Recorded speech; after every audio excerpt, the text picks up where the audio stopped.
also said that politics is something that is both manifest, nakikita, as well as hidden, tago, diba? So it has dimensions like that. And at the same time, nakikita natin there are different ways to look at politics. So we could define it in a very limited sense. Sabihin natin, yung politics is limitado lang sa gobyerno, yung pag-craft ng polisiya, yung pag-debate with regards to these policies, and the only job of the people is to be spectators and to be voters, right? When the time comes when elections happen. But then sinasabi din natin, pwede natin itong ma-extend, right? Into a situation where politics is more of governing, in the sense that politics exists not only inside the government, but also including the different sectors as well as institutions in society, which is also the things that are being governed by the government, right? And then we also have the biggest scope in which the things that even threaten the existence of the government, such as groups that are revolutionary, like the NPA, for example, or CPP, Communist Party of the Philippines, are still part, right, of the process of politicking, or creating, or making sure that power gets distributed and who gets power and so on, right?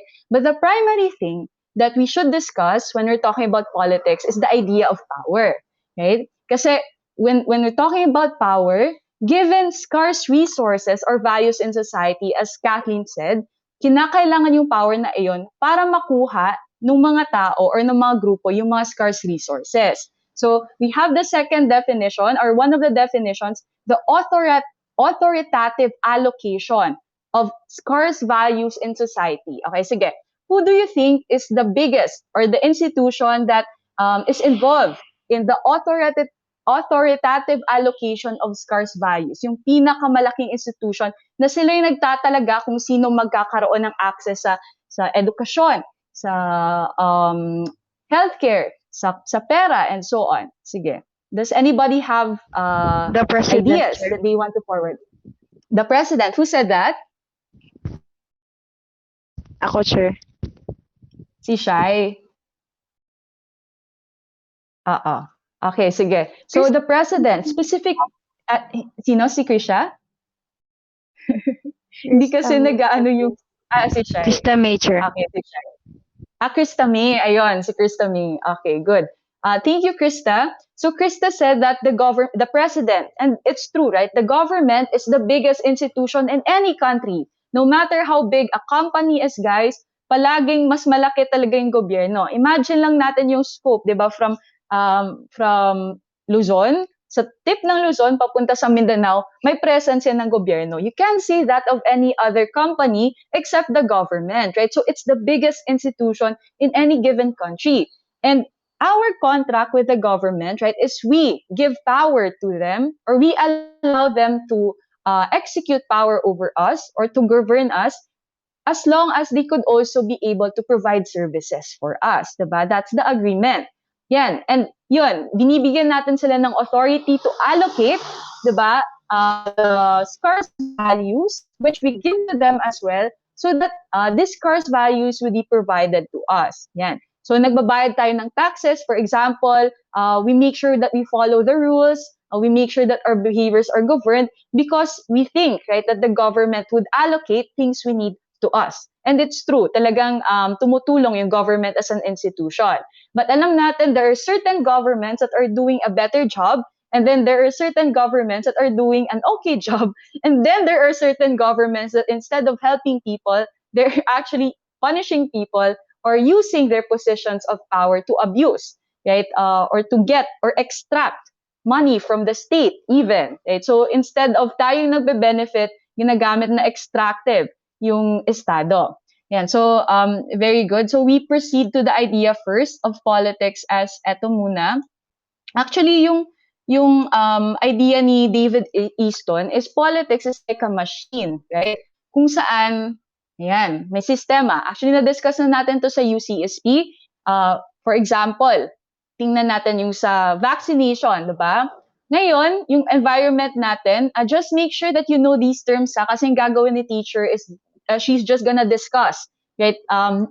Assuming that we already know these terms. Sige. So, sino nagbasa at alam na yung terms like environment, input, demands, supports, political systems, outputs, and feedback. Who has already read the book and then the assigned pages?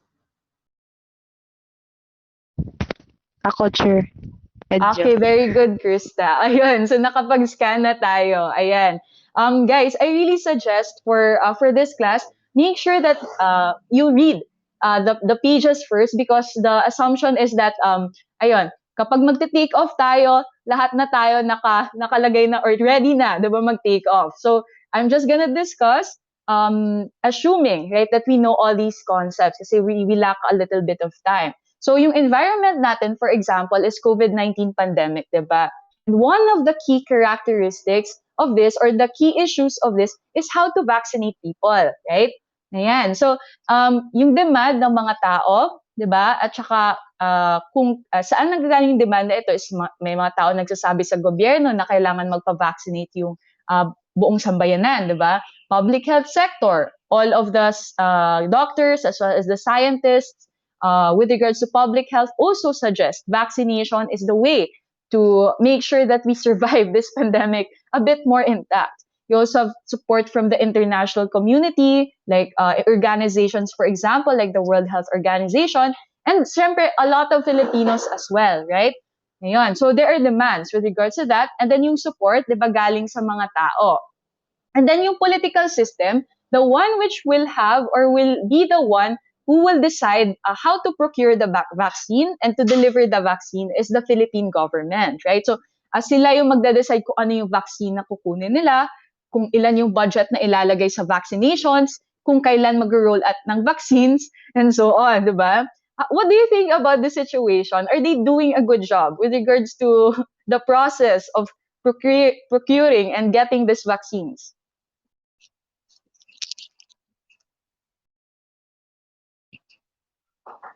Sige, see? I want to hear from Krisha. Krisha. Ay, sige, si Laika muna kasi nag-recite si Krisha before. Laika. Yes, sir. Yes, I'm asking if, what do you think of the government process with regards to vaccine, procuring or getting vaccines? Or kung ano lang alam mo ngayon sa proseso if you watch the news. Wala po akong idea, sir. Sorry po. Walang idea masyado. Okay, sino yung may idea ngayon? How about Simon? Magulo po. Di ba ang gulo? Kung minsan hindi mo naiintindihan. Kasi di ba may proseso. Bakit sinabi mo na magulo, Simon? Kasi parang hindi po nila makuha yung priorities kung sino uunahin ng gobyerno bigyan ng vaccination po. Ang gulo Oo. talaga. Oo, 'di ba ang weird nga kasi nung una hindi lang siya magulo yung procuring process. Pero even before the vaccination happened, there was already controversy, 'di ba? So may mga nagpa-vaccinate na nauna illegally galing sa 'di ba yung presidential staff, yung security guard, tapos yung ibang mga famous celebrities and so on. Aside from that is that ngayon hindi pa tayo nakakapag-procure ng mga vaccines sa AstraZeneca, sa Pfizer. Meron actually may mag-a-arrive na. Pero in the past, 'di ba, hindi daw tayo makapag-procure ng vaccines kasi nga hindi pa nakagawa ng indemnity clause yung kongreso natin. So, yung reason kung bakit may indemnity clause, guys, is kasi kailangan ng mga kumpanya na ito, yung Pfizer, AstraZeneca, na magkaroon ng guarantee na kapag may mga side effects na mangyayari sa mga Pilipino kapag i-vaccinate sila, hindi nila magiging responsibilidad, pero maging responsibilidad ng government ng Philippines. And yung reason kung bakit kinakailangan nila yon is kasi in the past, there was a vaccination scandal that happened before kung saan yung company mismo na iyon, sila naging responsable sa pag-fund or give ng budget sa mga naepektuhan ng vaccines na ito. So, pero yung totoong problema is that mali yung administer ng vaccines na ito ng Department of Health.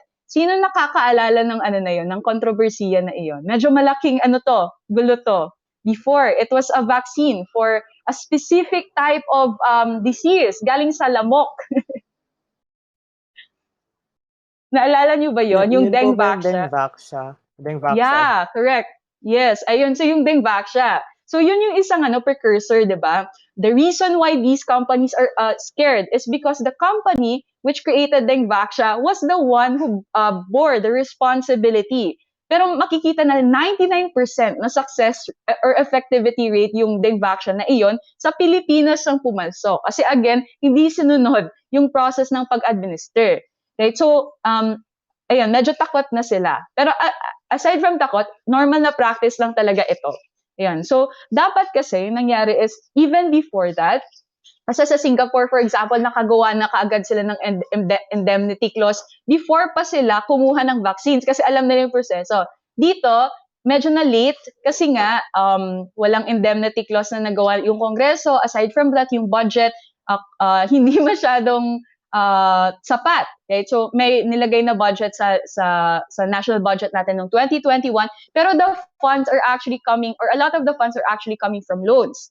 Ayan. And then hindi na specify kung saang specific loans.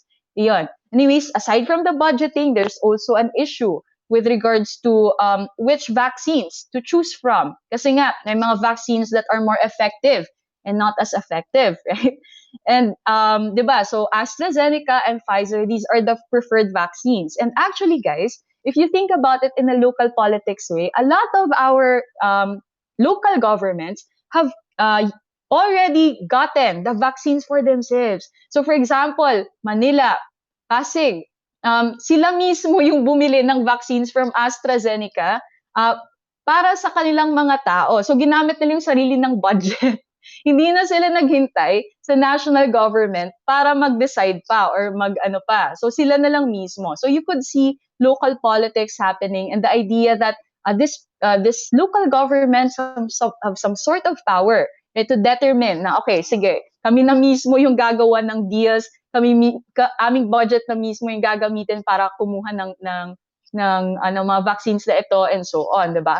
While the preferred or yung ginagamit ngayon na pang-vaccinate sa ating health workers, ano yung pinakauna dito na ginamit? May dinonate. Dinonate lang to ha, hindi to actually binili. So 600,000 vaccine doses were donated and then nag-arrive just this week. Right? Ayun. Anong vaccine to? Yung pumasok lang ngayong week lang. Galing po ba to, Chair, sa China? Oo, yan yung galing sa China, yung Sinovac, 'di ba? Yun, donated lang yun. So hindi pa yung binili na na vaccines natin. So 600,000 vaccines doses given by Sinovac or by China to us, specifically Sinovac talaga.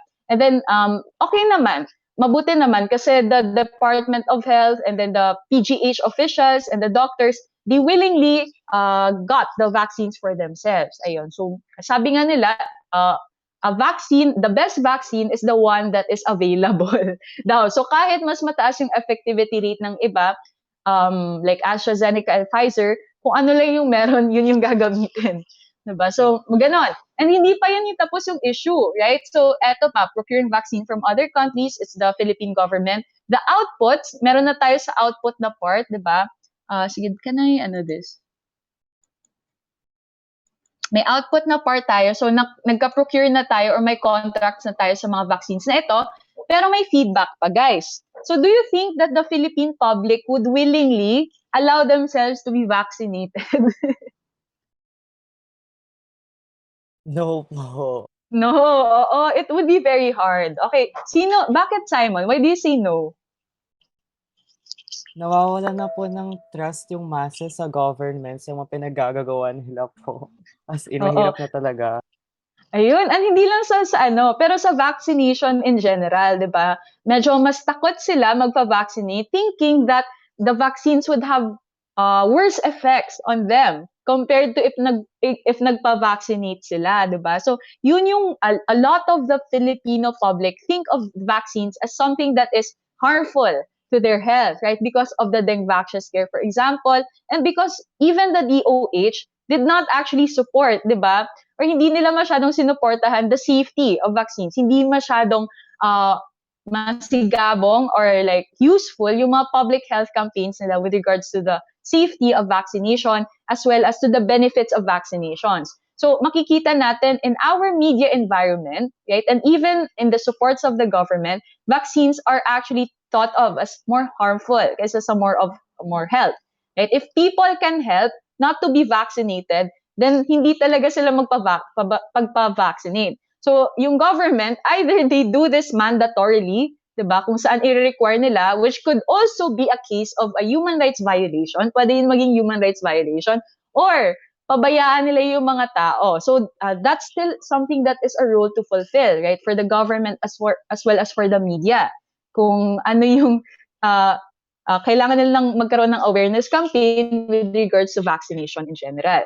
And pero yung first idea of politics as authoritative allocation of scarce values, in this sense, the scarce values is vaccine, pero it could be money, it could be healthcare, it could be education, anything that people would like. And it is the government which usually procures this. It's the biggest organization. Right? Ayun. So kung sino or kung paano to dinidecide, yun, politics iyon. Diba? So even makikita natin, saang mga bansa tayo kumukuha ng mga vaccines?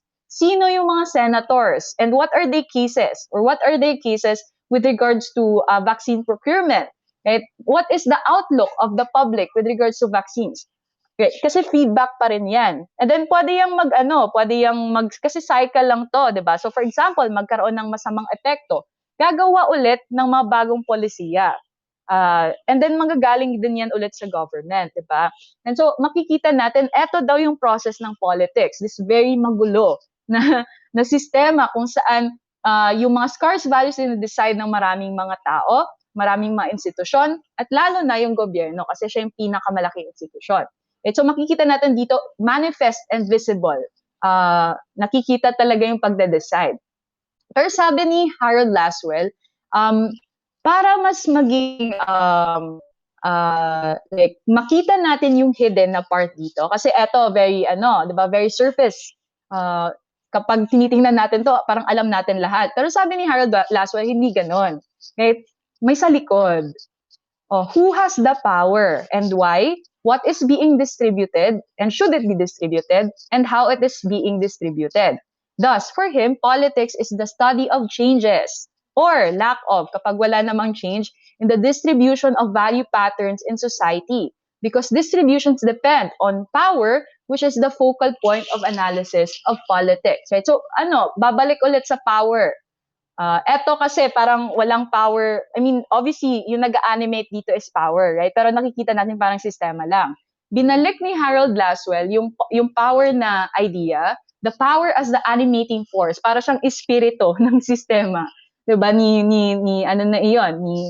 David Easton. Right? So, dito papasok, sino yung makakukuha ng vaccines first, 'di ba? And what is the difference between the reality of who gets the vaccines and what is in theory? So for example dito, dapat 'di ba mauuna yung mga frontline health workers, indigent senior citizens, mga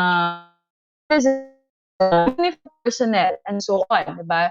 So usually the poor, indigent, as well as the healthcare workers and then the frontline workers, 'di ba? Sila dapat yung mauuna. Pero for example, the quality of the vaccines that is given to them, who gets to decide this, right? And why is it that the vaccine that is least effective is the one that is given to them right now, 'di ba? And it seems that yung kasi ang weird na si Lorenzana, si Delphine Lorenzana, he didn't want to get I mean, sabi niya kasi hindi daw siya qualified for the Sinovac shot kasi nga from age 15 to 64, basta merong age range lang na pwedeng ma-qualify. Pero tapos sabi niya hindi daw siya qualified so hindi siya pwedeng magpaturok ng Sinovac. But a lot of other politicians do not want to get Sinovac shots as well. They're gonna wait for AstraZeneca as well as Pfizer, 'di ba? So it seems like ano nangyayari doon? You don't even trust, 'di ba, the vaccines that you're actually giving to the public, specifically the frontline workers and so on. I'm not saying that the Sinovac is not effective, pero kasi may studies na it's least effective, and it's just a matter of priority and prioritizing. And another example, again, yung previous example ko is the case of the or non-punish, yung mga hindi pinunish na mga kumuha ng illegal vaccines sa labas, 'di ba? So, makikita natin who gets spared and who gets punished. Ganun din, 'di ba? Kasi power din 'yon. So, makikita natin dito na okay, so okay, may sistema ka, pero ano yung nagpapa-animate? Paano yung distribution nangyayari, 'di ba? Magde-determine ng iyon is power, 'di ba? So it's very process-based and includes what is both visible and latent or hidden. And so yun as you can see guys, this is a bit surface level yung pag-discuss si teacher. It's because your book would deal with the specifics for this one. Ayan. Pero that's the general idea. Ayan, the point of this is just to let you see that politics is a field that has a lot of scope, right? But then the thing that politics really focuses about is distribution, power, specifically, as well as the things that comprise this distribution of goods, and so on. Right? So, yung next natin na concept, 'di ba? Palagi natin 'to pinag-uusapan because again, hindi ka pwedeng makapag-usap ng politics without power. So in your book, right, and what we have discussed, power could be seen as three phases or has three phases. Medyo mapanlin lang. Decision making, agenda setting, as well as preference shaping. Right? Yan. So, first one, before we discuss we'll discuss this first, and after this, you will give your insights about the activity that I gave to you first. Ayan. So, first one, power as decision making. The space of power consists of conscious actions that in some way influence the contents of decisions. In its basic sense, yung decision making lang is kung sino yung pwedeng or gumagawa ng mga decisions, tsaka sino yung may pinakamaraming influence sa decisions na iyon. Sila yung may power. That's what power as decision making says. So for example, with regards to voting, syempre yung voters yung magma-make ng decisions. They have the power. That's one type of power that they have. Pero at the same time, the people that influence their decisions and the ones that win their decisions, yung boto nila, di ba, the vote is the decision, also would have power in that dialogue, di ba? So, which politician wins the election has the power as well, di ba? Which was given to him by the people. Yan. So, yun lang, yung basic level. Kung sino na nanalo sa isang dialogue, kung sino na nanalo sa isang game or sa election and so on, these are the people that would have power. So, the classic account of this, for example, si Robert Dahl, siya yung scientist nagsabi na power as decision making, is ginawa niyang analysis is sa isang American city, I think it was Chicago, what he did was just to look at yung ginawa niyang study is kunin niya muna yung mga preferences, yung mga sa isang before mag-meeting, kukuha siya ng preferences sa decisions ng lahat ng tao. And then after that, kapag matapos na yung meeting and decisions have been made, titingnan niya kung ano yung naging decision sa meeting. Kung sino yung mga tao, kung saan yung decisions nila and yung preferences nila pareho, 'di ba? Sila yung pinaka-powerful. It's like for example, if lahat tayo pumunta or nag-decide, 'di ba? Sa kung saan tayo magbabakasyon.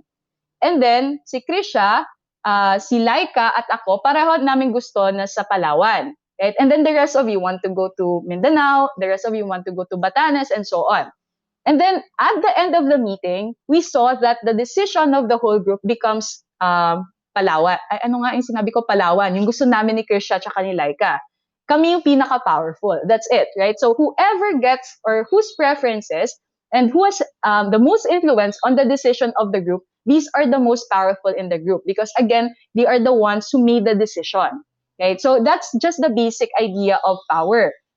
First phase pa lang, the decision-making part. So, pwede natin gawin na, okay, si Krisha, for example, magsasabi na kapag boboto kayo na sa Palawan, ililibre ko kayo sa Mang Inasal. That's fine. That's still part of the things that people use to influence decision. Or for example, si Laika, medyo thug siya. Sabihin na, ay, iba-blackmail kita kapag hindi mo sabihin na sa Palawan yung decision mo. That's fine. It's still part of that. No matter what sort of strategy you use to influence a decision, that would still be part as power as decision making. So that's the first one. Whoever gets to influence or has to make the decisions, right? If you're an authoritarian leader, you have the most power. And then you also have the second part. This is power as agenda set. Gets ba to yung first na aspect of power? Yes, Chair. Yes Okay, po. sige. Si Ashley, thank you. Si Ashley ata nag-join. Ayan. So, welcome Ashley. So, power as agenda, yes? Hello. Power as agenda setting is next. This is the second piece of power. Eto, nagsasabi na yung power hindi lang sa level of decisions. Even the context of the decision making is already determined by those who are powerful. So, for example, ulitin natin yung example natin. Kung sino naglimita sa Pilipinas. Okay, dito lang tayo sa Pilipinas. So, for example, wala namang case of the budget, 'di ba? So, Palawan, Mindanao, tsaka Batanes. Kung sino nagsabi na sa Pilipinas lang tayo mag-focus, that is already an example of agenda setting. The context in which the decisions have been made, the limitations in which the decisions would be defined in, that is the idea of power as agenda setting, 'di ba? So kung sino yung may pinaka parang it's a sort of a manipulative thing, right? Whatever your interest is and whatever you want your the scope of the meeting or the decision should be, yun yung gagamitin, 'di ba? Or yun lang yung pwedeng pag-usapan, labas na yung iba. Yun. So it's a type of power as well. So this hindi lang yun, it also involves silencing, right? So for example, meron tayong tao dito na nagsabi or nag-decide na okay, why not pumunta tayo dun sa may sa Taiwan? Kasi yung fare papuntang Taiwan tsaka papuntang Mindanao parang pareho lang, ganun. Tapos sinabi or even before that, for example si Jean pala tsaka si Christian nag-usap. Tapos sabi ni Christian na ay bakit hindi tayo pumunta sa Taiwan, 'di ba? Tapos sinabi ni Jean sa kanya na hindi na. Okay, ayaw ng iba. Ayun. So even before pa pumasok sa meeting, nakaset na hindi na pwede yung Taiwan, hindi na pwede yung iba. But so that's an example of power also. This includes the idea of silencing. This includes the idea of excluding some things with regard to the discussion. I think gets yun din yung nasasabi ko kasi this happens a lot in daily life, di ba? For example, when you're talking with your parents, di ba? Alam mo na kaagad yung scope of conversation mo and you yourself already silenced. Diba? What sort of things you could talk about even though you want to talk about these things, right? Ngayon, so with regards to the elections, whoever sets the tone of who could be viable or not viable for office, legally or practically, are the ones that are powerful. Kung sino yung pwedeng botohin. Diba? Eto, level of decision making lang. Kung sino yung bumoto, siya yung pinaka-powerful. Eto kung sino yung pwedeng botohin, kung sino yung pwedeng manalo. Diba kasi yung nangyayari sa kapag nag-elections is that people do not want to root for a losing candidate. Right? So for example, you have opinion sites, poll surveys, media who already say that or pinapakita through statistics na ay 5% lang or 7% lang ito yung kanyang prospective or yung kanyang performance sa mga poll surveys even before the elections. That's already an example of agenda setting because it gives you the idea of which candidates you could root for. Right? Kasi nga, ini-exclude na usually yung losers. So, it's fine if it's true. Right? It's fine if it's true. But if it's false, may nakikita na tayong manipulation sa labas. Diba? Or sa outside. The idea of closed doors. Diba? There's already manipulation happening. Yan. So, kapag ganito, and if you are suspected of manipulation, makikita natin sino nagko-control, 'di ba, ng mga poll surveys na ito, ng media, ng opinion sites, so that they could shape the idea of which candidates are viable or not viable, right? So again, ito yung idea of agenda setting in which kung ano lang yung pwede para sa mga decisions, 'di ba? The space of where the decisions are made are already defined, right? Yun yung idea. Okay, so gets ba yung idea ng power as agenda setting? If hindi masyadong understandable pa, we'll have an example later. I think you will understand this better once I give the example. And then we also have power as preference shaping or thought control. Right? So dito, this is on the level of ideology niya. the third phase of power is the ability to influence another by shaping what he or she thinks, wants, or needs. So this is power expressed by ideological indoctrination or psychological influence. Our next lesson is actually gonna be an ideology after this. So ideology is a system of ideas or beliefs about the world, right? Like that dictate what sort of action or what sort of preferences you would have with regards to politics, especially. So one thing that a lot of people, specifically politicians, want to do is syempre to control, 'di ba, the ideas of people about them.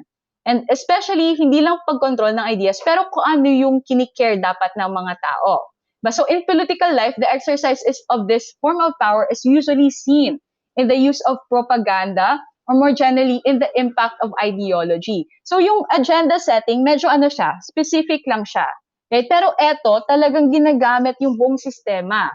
So, for example, pag-label sa isang tao as komunista or konserbatibo or liberal, and then to use those as guiding posts, yun yung gagamitin mo na guide post para sa world, right? Or sa pagdedesisyon mo, that's already power as preference or shaping or thought control. So sabihin natin, for example, ako, 'di ba? Pupunta ako sa Facebook, tapos yung aking exposure is just really positive news about the government, palaging ganon, or everyone is bad, and then only the government is good, right? That's already an example of propaganda or thought control. And the reverse is also true. Everything is bad, or the government is all bad, lahat ng tao dyan. Only revolution is good, ganon. And that's already an example of thought control, right? Or preference shaping. Again, yung idea dito guys is kasi yung personal belief ng teacher mo is no ideology is 100% correct. Lahat incomplete. Everyone can be walang tao na pwedeng tama lahat, 'di ba? It's impossible, or walang ideology na tama lahat. That's impossible, right? The idea here is that we need other people to shape, 'di ba, policy for us and with us. Kasi nga hindi magiging tama yung ating pamamalakad kapag tayo lang mismo nagde-decide all the time, because the context of our lives would be different from them.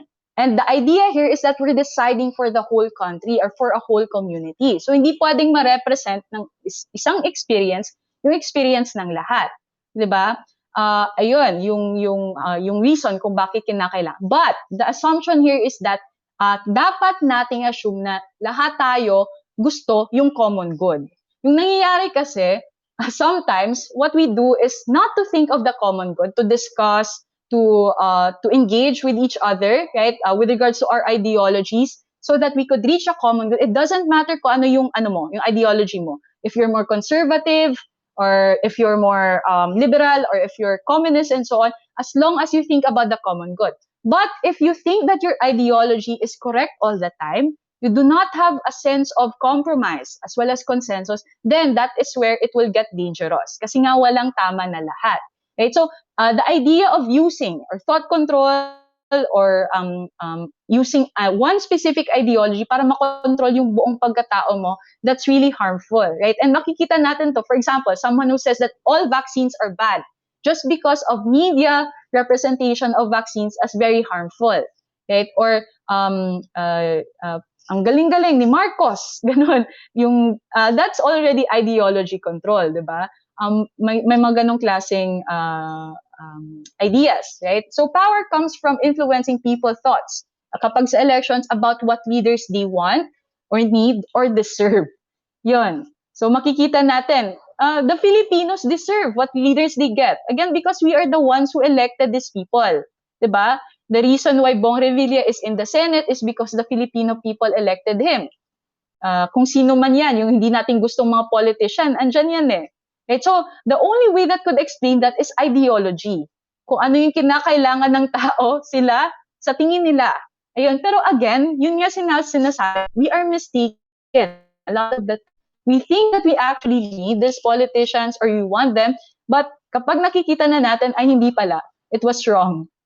We did not think through Diba? So, ayun, when we're talking about ideology, is usually a ghost na parang hindi siya totoo. Hindi totoo na bagay. It's just a representation and it's not correct all the time. Okay, ayun. So, ito yung gusto kong gawing example, diba? So, I want to give you an example of the Tumandok. And this is the Tumandok are a group of, may nag-join ata na bago. Tumandok are a group of indigenous people in Capiz, or they live in the bukid of Capiz as well as Aklan. And they were an indigenous group that was trying to resist this construction of the Halawer Dam. The Halawer Dam is a really big mega project sa Iloilo government, sponsored by the Korean or a Korean company. And the idea here is that they would construct a really, really big dam so that they could supply tubig, diba, sa mga iba't ibang mga towns ng Capiz as well as Iloilo. And this is good. This is good, diba? Kasi kailangan talaga ng dams para mag-supply ng tubig. Pero at the same time, mangyayari kasi is that a lot of the villages of the Tumandok tribe na ito malulunod. And then even the burial sites of their ancestors, syempre malulunod as well, the historical sites that they have lived in. So they're really against this.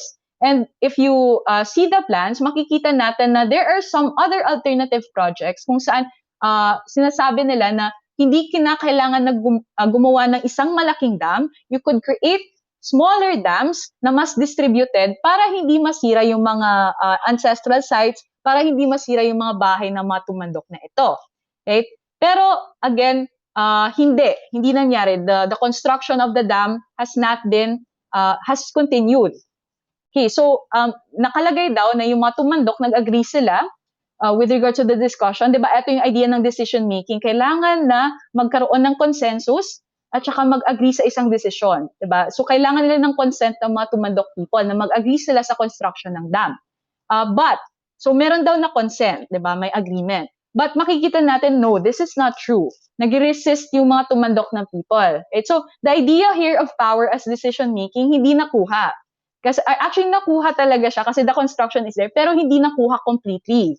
Right? Kasi there is still some resistance. So the Tumandok created the Tumanduk, which is an organization which resists the further construction of this dam. Ayun. Hindi naging successful. So, ano sa tingin nyo ginawa ng gobyerno or yung mga kasapi ng gobyerno for this? What would they do as a way to influence the Tumandok?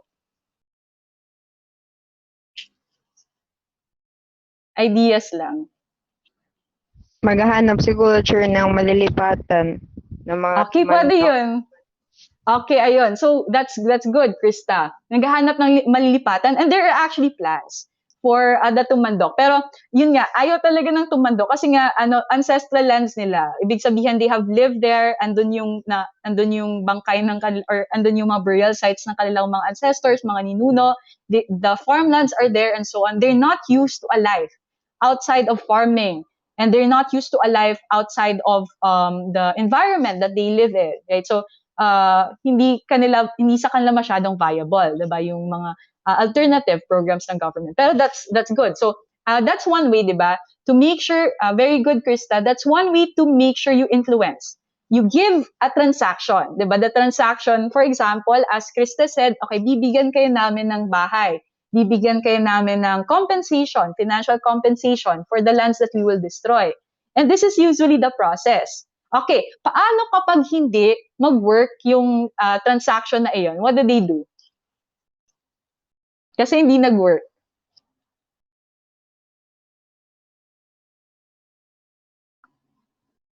Ano yung ginagawa? Usually kapag hindi nag-work. Gagamit sa Yeah, ng force, bribe. Chair. Okay, gagamit ng force. Okay, good, Krista. Simon, how about you? Bina-bribe po nila. Okay, pwedeng bribery, right? Ayun, so pwedeng bribery. So may bribery and there's also force, right? So talagang eto, first one, ginawa nila kasi 'di ba, medyo soft power muna, nang red tag sila.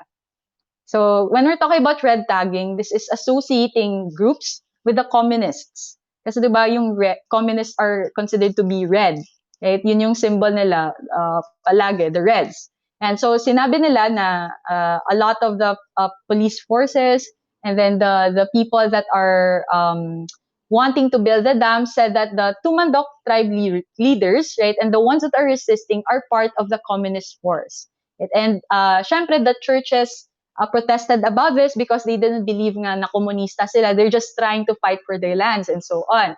Right? Kasi yung ngayon, yung nangyayari is if you are against the government, ililabel ka na kaagad na red or komunista. So anything that expresses dissent, right? That's an example of power as use of ideology or use of preference shaping or thought control. Kapag hindi ka or pinoform yung isip ng mga tao na okay, bad yung isa and then good yung isa, 'di ba? Completely. Mga ganong klaseng situations. And then kapag komunista, always bad, right? Or socialista, always bad. Or for example, police or military, always bad. Ganon. So, medyo white and black na klase na thought, right? And this should not happen at all. Right? We should have a more, syempre may mga bagay talaga na kailangan i-criticize. Lahat-lahat yan, military, kailangan i-criticize.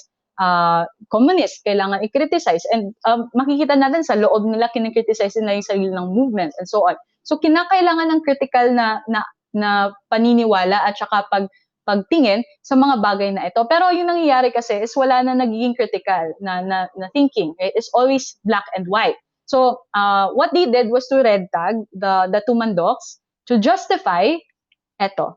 Ayan. So yung sinabi nga ni Krista, right? Pagpatay. So the Tumandok leaders, indigenous leaders were killed. The killing of 9 indigenous leaders by police during an operation in Central Philippines in December 30, 2020. If you say that we killed environmental leaders or IPs, then it would have a very big effect. Hindi naman big, actually, kasi wala namang pake yung mga tao masyado. It's sad, pero it's true, right? Kasi it's not gonna be seen in the news. But hindi lang kasi sa Pilipinas yung audience natin. So when this happened, a lot of mga farmers group outside of the country, a lot of human rights activist groups outside of the country actually expressed outrage. And what the military did, right, the police who did the operations and killed these 9 indigenous leaders did was to justify the killing by saying that they were doing a communist operation, diba? Or they're trying to eliminate communist leaders, hindi Tumandok leaders. So police alleged that those killed and another 16 arrested were supporters of the New People's Army, which is a communist group. So, but supporters of the indigenous Tumandok community on Panay Island say they were targeted for their opposition to 2 dam projects in the ancestral domain. And one of the projects on the Halawar River is largely funded through a 208 million loan from the South Korean government. Okay, so hindi tumapos dyan. Hindi nagtapos dyan. Just on March 1, 2021, 2 days ago, kasi 'di ba may mga nag-express ng outrage, what they did to cut off the conversation, to cut off the outrage of the people who were paying attention to this news is actually, and to cut off the investigation, kasi may nag-raise ng investigation sa Congress, yung Akbayan na part or Makabayan Block, ayun yung mga kongresista nag-raise ng investigation, gusto nilang ipa-investigate yung case. So yun nangyari is that in March 1, the witness was killed. Ayun, so yung barangay captain ng Tapas, isang Tapas na barangay, at saka yung isa sa mga key witnesses ng massacre na ito pinatay on March 1. Hindi lang yon, pero just 3 hours ago, 3 oras lang guys ha, ngayong araw, sinaksak yung human rights lawyer that were trying to defend the Tumandok ancestral land sa ulo. So, using a screwdriver. So makikita natin na from the things that are coming out now that this is a case that is trying to get silence. If sinasabi nating NPA operation na ito, why would these things happen? Right? It doesn't make sense. Kapag ipapakita sila na NPA, they are revolutionary forces, then that killings could be justifiable according to the government's perspective. Diba? Kasi nga, NPA groups, pwede pa yun ma-justify. Pero bakit? Parang parang hindi maganda yung nagagawang naratiba. Isang witness pinatay March 1, tsaka yung human rights lawyer sinaksak kahapon or ngayon lang na araw. So there's something really fishy going on here. And aside from that, nung January 1, yung pinaka-famous na case, kasi December 30, January 1, yung pinaka-famous na case, ano yung pinaka-famous na case na alam niyo sa media? Na hindi naman siya actual na crime na nangyari. It's a death that is proven by the medics to be a natural death. Christine Dacera po. Yes, ayun. Ayun, yung kay Christine Dacera. So, nung January 1, lumabas yung balita about Tin Dacera. And only 2 news articles, there was an opinion piece on Rappler about this.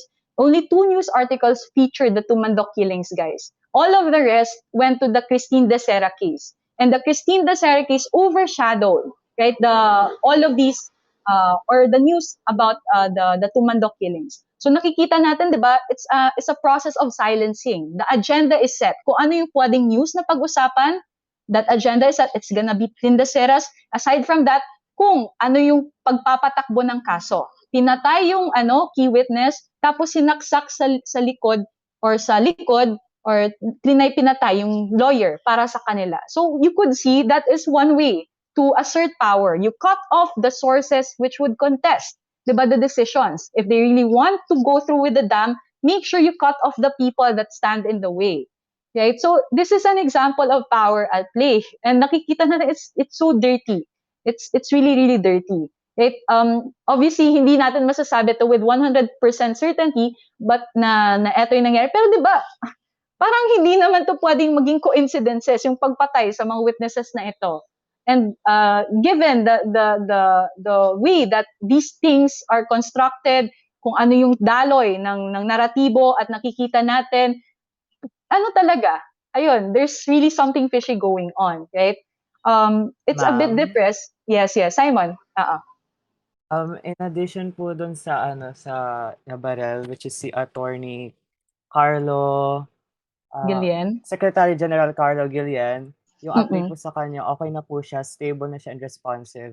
He was Okay. stabbed sa ulo po ng screwdriver at binaril din po siya. Siya rin po yung isa Okay. sa mga lawyer na nag-sign sa petition against Duterte's terror law po. Kaya masyado talagang ngayon. Oo. Thank you so Mainit much, siya Simon. ngayon. Thank you so much, Simon. So, ayun, yung sinabi ni Simon, he's already stable. Even though he was stabbed with a screwdriver, hindi ko alam na binaril din pala siya. I just knew he was stabbed with a screwdriver sa likod, sa ulo niya, and then I think sa likod pa. And then, ayun nga, yung sinabi ni Simon, he's one of the lawyers of NUPL, and at the same time, he was one of the lawyers which signed against President Duterte's anti-terror law.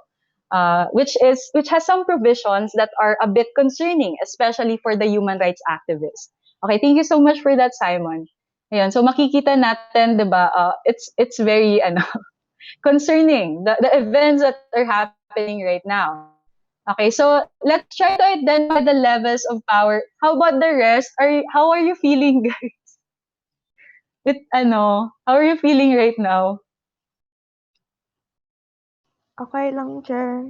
Okay, ayaw nilang okay lang, okay lang, sige. Ayun nga, yung isipin lang natin, okay, these are levels of atrocities na talagang nakakainis, nakakagalit. Pero when we think about the level of atrocities in human history, World War II, World War I, okay, kaya natin to. We can stomach this, guys. Ayun. Kakayanin, 'di ba? Kaya. Okay, sige. So let's identify the levels of power. First one, the vote itself. What is this? Or what could it be construed as? Power as decision making, power as preference shaping, or power as agenda setting? Decision Sige, making. Ay, sorry decision lang. making. Very good. Naungkat Thank you so much, Krista. Try That's fine.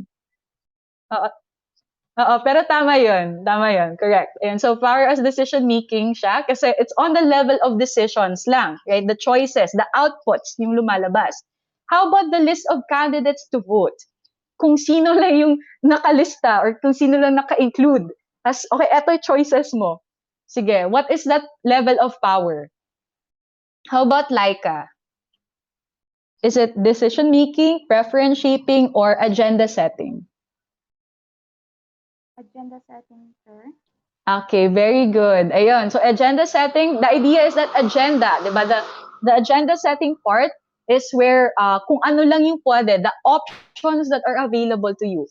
If the output, 'di ba yung decision making is the output, yung sa agenda setting, yung power nandun or doon sa tao kung saan siya yung nagsaset ng the options or the choices available to people. And then yung last one, the third piece of power is preference shaping. Yung mga nagko-control talaga sa pag-decide kung ano yung nasa laman ng ulo ng tao, kung ano yung kanilang want, need, or yung gusto nila, 'di ba? With regards to certain things or certain values. Right? So usually this is in the level of ideologies. Okay, sige. Meron tayong ilang minutes to discuss. Okay, sige. Bilisan lang natin. For the activities natin, we have 3 pictures. First one, sige, can somebody start with a discussion about this? Let's have, sino wants to volunteer? Do we have a volunteer? What do we know about this person? And what power or influence does he have?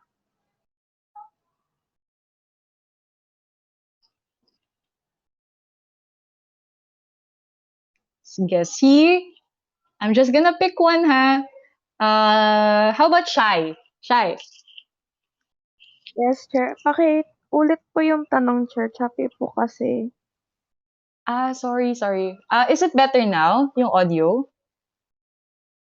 Choppy talaga sa akin, Chair. Choppy talaga. Okay, sige. I'm so sorry. Sino yung ano? Sige. How about Krisha?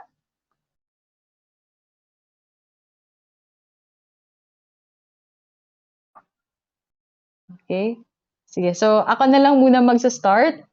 This is the Dalai Lama. Ayun. He's a religious leader. Right? And what sort of power do religious leaders influence us on? Sige. Who wants to, start with the discussion? Simon, can you start with this one? Yung sa kanya po yung power po ba? Kung anong base Or po ng kahit power? oo. Or how does he exert or influence us with regards to, kasi 'di ba yun yung power, the idea of influence. You can just start talking about the type of influence he has or the type of influence religion has, or you could also go into the discussion of what type of power. It depends on you. Okay, 'pag sa, phase of power po yung sa kanya po siguro preference shaping kasi po wala po akong masyadong background na alam kay Dalai Lama pero 'di ba po ano siya, monk? Monk po ba siya kung tama Mm. po ako? Tapos Yeah. siguro po yung position niya as a religious, high religious leader po, very yung power na hino-hold niya is sa preference shaping po kung saan po nagkokontrol ng thought ng masses po. Mm. Okay, ayun. So actually this is true for a lot of religious leaders, right? Kasi religion as an institution tries to shape the value system of the person. It's different from other institutions like the government, which yung main talaga nila na aim is just to put out policy. 'Di ba? Yung religion talaga, it's a way to convert the life of the whole person as well as the values. So it makes sense that the phase of power that he really wants to have influence over and talaga kung saan meron siyang influence is always gonna be ideas, right? So preference shaping talaga, 'di ba? So for example, kapag kasi Buddhism, 'di ba? Eto. So try natin ilagay sa konteksto ng Pilipinas, 'di ba? Kasi yung Buddhism is an ideology that is not or a religion that is not as common in the Philippines compared to countries like Japan, Tibet, India, and so on. It has a lot of influence in those areas, but in the Philippines, it's not as much. But one religion that has a lot of influence in the Philippines is Roman Catholicism.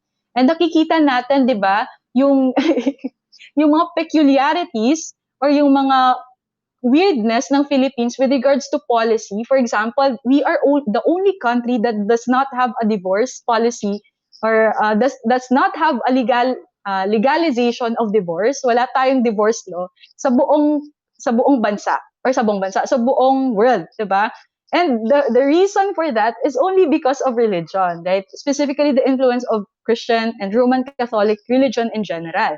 Right? So makikita natin the preferences of the voters, of the people inside the Philippines, and even the preferences of the politicians themselves are shaped by the very religion that they practice. And this translates to the level of policy pa rin. Walang divorce laws, reproductive health is a bit not hindi masyadong open yung mga tao because very conservative yung mga tao, even though nakikita natin na in practice, 'di ba in theory 'yon, pero in practice ang raming nagli-live-in, tapos ang raming nagse-separate na mga asawa and so on. So, andun yung andun yung practice. Pareho lang yung ating reality sa ibang bansa.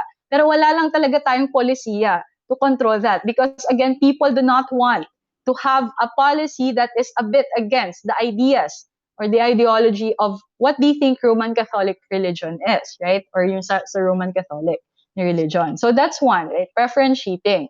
How about the next one? We have, sige, eto, the checkpoint. And this is a very common thing, lalo na sa COVID-19. What is the purpose of a checkpoint? Si Jean, how is power being exerted or pinapakita in this picture? I think yung chair, yung agenda setting. Bakit? Because sila po yung nag-ano ng pag sa decision making pag decide po kunwari sa yun. Sige. Ayun, I think what Kathleen wants to say is that sa checkpoints, 'di ba, nagde-decide sila if pwede kang tumuloy or hindi. Ganun ba yung sinasabi mo, Kat? Nakalimutan ko. It's fine. Don't worry about that.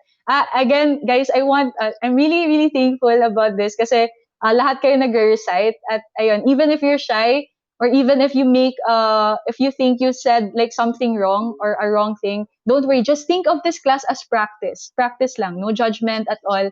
Para sa college, hindi na talaga tayo ma-scare, di ba, magsalita. Right? Mas nasasanay tayo. Mas nag-engage tayo with our classmates and with our teachers. Anyway, thank you so much for that, Kat. Sabi mo, Jean, yung gusto mong ipangalan ko sa'yo, no? Sorry, Jean pala. Okay, sige. So, ayun, yung Okay. sinasabi ni Jean kanina is, di ba, yung mga checkpoints na ito, basically, what they're trying to do is that they're stopping the people, and then they make sure, lalo na ngayon sa COVID, di ba, sa COVID-19, they make sure you have the necessary papers, the necessary barcode. May barcode ka yung para scan para makapunta ka sa iba kasi they're trying to monitor the movement of people, right? So sinabi ni Jean that this is agenda setting, right? And that's true. Okay, pwede din gayon. It limits your options of the places that you would want to go to depende kung ano yung kinakailangan na dokumento, 'di ba? So ayun, some places kailangan ka magkaroon ng swab test para makapasok. Some places you just need the barcode para makapasok and so on. And again, yung PNP, this is the arm of the government which tries to maintain peace and security in a certain area, right? And to limit the movement of people going in and to monitor the movement of people going in and out of a specific area. Actually, hindi masyadong it's not as clear. Hindi natin pwede masyadong ma-fit yung idea of agenda setting as well as decision making here, right? In this situation, pero we can try to look to say na okay, it's agenda setting. It could also be decision making in a sense kapag for example kurakot yung yung police, right? Or friend mo yung police for example, 'di ba? Kung minsan is ipapa-allow ka lang pumunta doon not without thinking of the rules, or sometimes the police could also be very strict, right? Masyadong strict, and then hindi na tama yung ginagawa niya and so on kasi wala naman sa requirements or sa protocol. So on the individual level, it could be that, right, that he would hold the power over whether you go or not, right? Or it could be agenda setting in the sense that the checkpoints themselves are certain indicators kung saan ka pwedeng pumunta, given the kinds of capacities or resources you have as a person. So for example, for me, my friend right now is inviting me to Romblon, to Carabao Island. Sabi niya, okay, kasi andun sila, nag-ano sila. Yung ginagawa nila ngayon is nagsusurvey sa mga women and children kasi sa DOH siya ngayon nag-ano. And yung sinabi niya, ganun. So, sabi ko, oh, busy ako. Tapos yung isa pa, ayaw kong magpa-swab test. So that limits already my choices, right? In which places I could go to and so on. Yan. So that's one. You also have this one, the last one. This is a map, right, of the brands of different companies and so on, all over the world.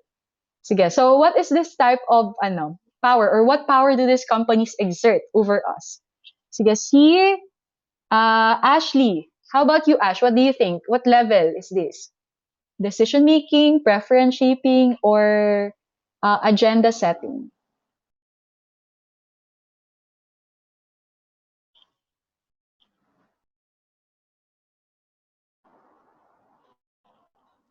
Ash? Nandyan ka ba? Krisha, how about Krisha?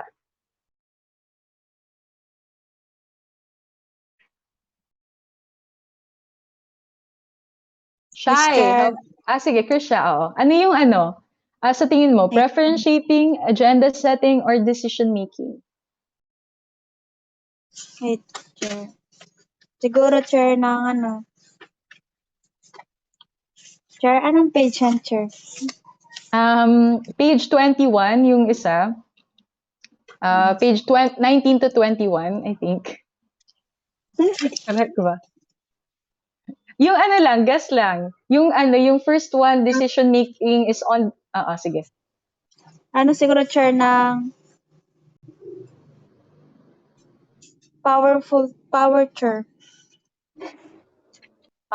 Two, power as yung mga brands. How do brands influence you or have power over you, Chris? Approach urgent from the work chair.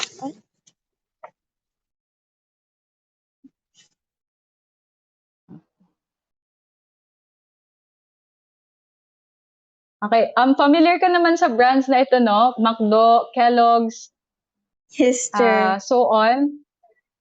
Sige. What do you think of these brands?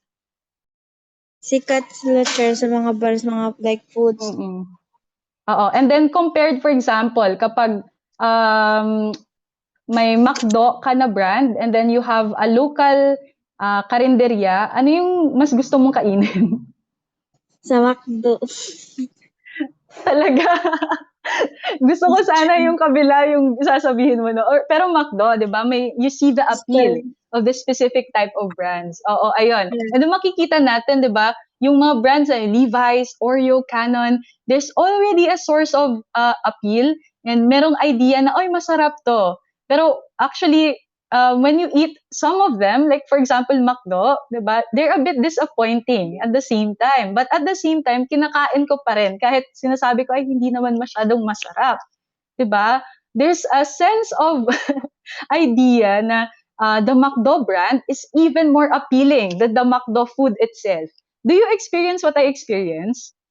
Nakaka-experience din ba kayo ng gano'n na ay parang hindi ko ma-justify yung pagkain ko sa McDo every time dahil yung alam ko naman may mas masarap na pagkain kaysa sa McDo pero palagi akong kumakain doon. May gano'n din ba kayong feeling? Yes, chair. Or ako lang yun?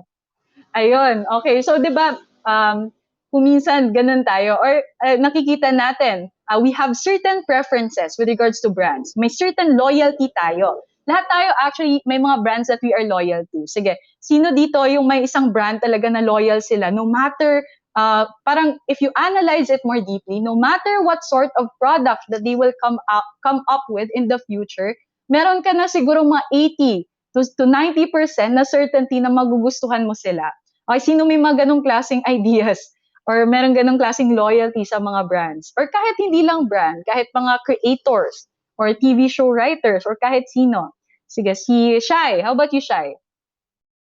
Ano, chair?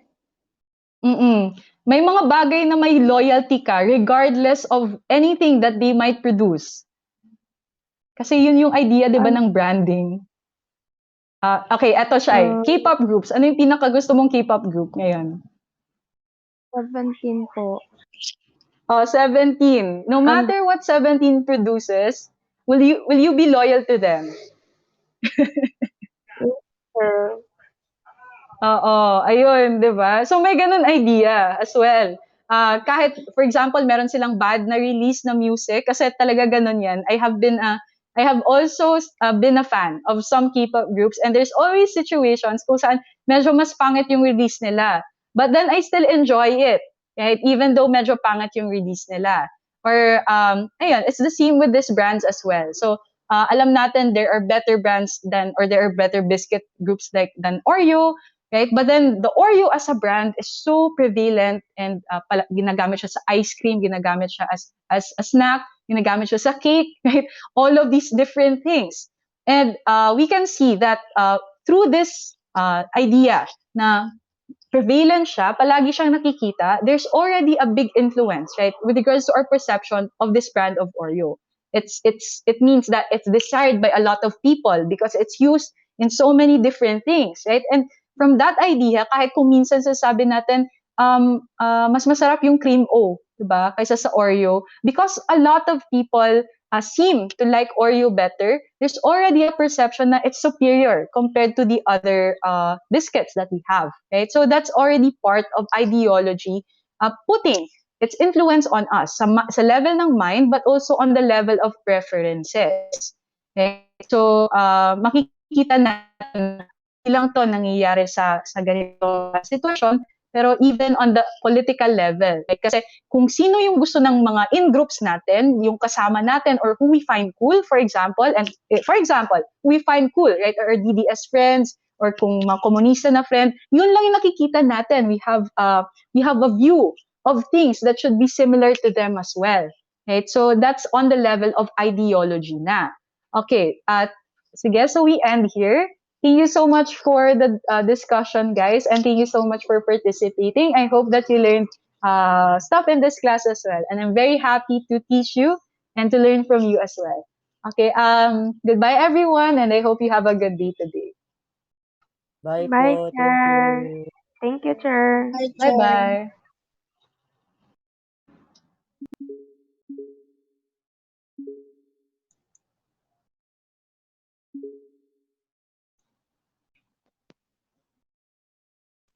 Goodbye and thank you, Chair.